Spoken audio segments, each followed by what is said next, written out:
ఇప్పుడే C bus దిగాను. ఇంకొక హాఫ్ అన్ అవర్ టైం ఉంది. Not even half an hour అనమాట. ఒక 10 మినిట్స్ ముందే ఉండాలి కాబట్టి అక్కడ ఒక 20 మినిట్స్ ఇక్కడ స్పెండ్ చేసి వెళ్దాం అనుకుంటున్నా. ఫ్రమ్ పాస్ట్ ఫ్యూ మంత్స్ నేను అసలు ఓవర్గా పడుకున్నది లేదు. అవసరానికి లైక్ 6 అవర్స్ ఆర్ 7 అవర్స్ అంతే అనమాట. ఎందుకంటే మీ అందరికీ తెలుసు నేను 2 జాబ్స్ చేస్తున్నా అని చెప్పి. వీక్ వచ్చేసరికి 70 అవర్స్, అక్కడ ఫుల్ టైం ఇక్కడ ఫుల్ టైం 2 జాబ్స్లో.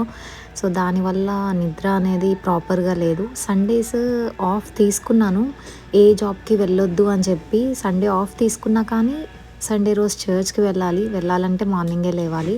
సో ఆ రోజు కూడా కుదరట్లేదు. ఇప్పటికి 2.5 మంత్స్ అవుతుందన్నమాట నేను ఇట్లా ఓవర్గా పడుకోకుండా. చాలా రోజుల తర్వాతకి నేను ఎక్కువసేపు పడుకున్నా. నైట్ 8:30కి పడుకున్నట్టున్నాను. మార్నింగ్ 8:30కి లేచాను. మంచిగా రిలాక్సింగ్గా ఉంది. ఫార్మసీకి అయితే వచ్చాను. ఇదే అనమాట నన్ను దింపిన సి బస్. మీరు నా గురించి మరిన్ని వీడియోస్ చూడాలనుకుంటే సబ్స్క్రైబ్.